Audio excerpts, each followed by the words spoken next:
Hey man, let me tell you a little story. You know that one person who just sticks in your mind, the one you can't stop thinking about. You want them back, right? You want them to chase you, to beg to be with you again. I get it.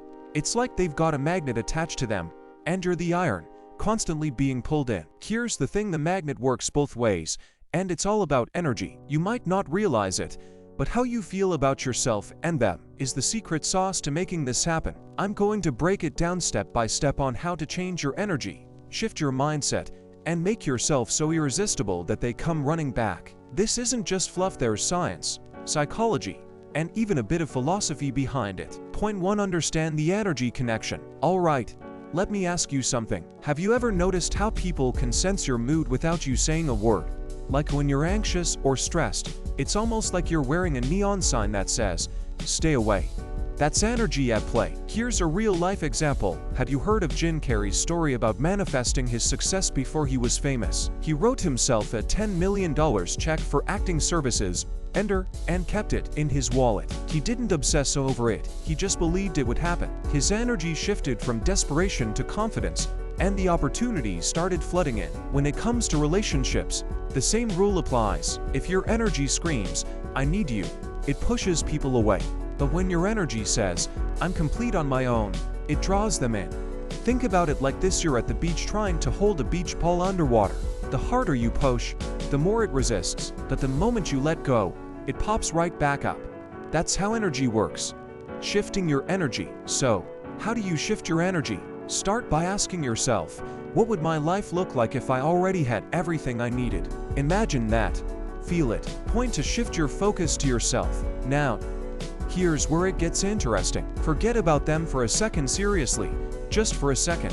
When was the last time you did something that was just for you? Let me tell you about J.K. Rowling. She wrote the first Harry Potter book while she was broke, unemployed, and raising a child on her own. She didn't wait for someone to rescue her, she focused on her passion and built something extraordinary.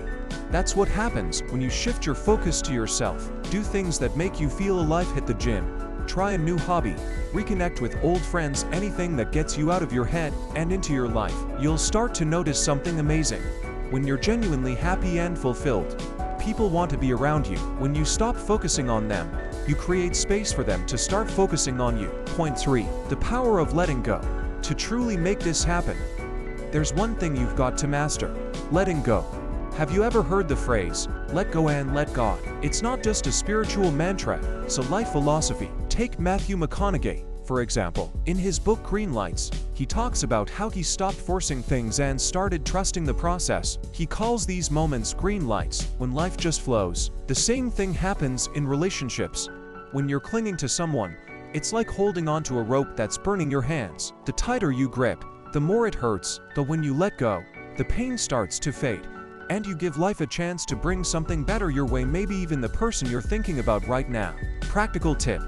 Start rewriting the story you're telling yourself. Instead of thinking, "I need them to be happy," say, "I'm already enough, and the right things will find me." This isn't just some feel-good mantra, it's about reprogramming your brain to believe in your own power. When you step into that power, something magical happens, you become irresistible. Point 4. Become irresistible by loving yourself. Let's be real, self-love isn't some fluffy Instagram quote. It's about how you see yourself and how that shows up in your everyday life. Ever notice that person who walks into a room and just owns it? They're not necessarily the smartest or the most attractive, but there's something about them. That something is self-love.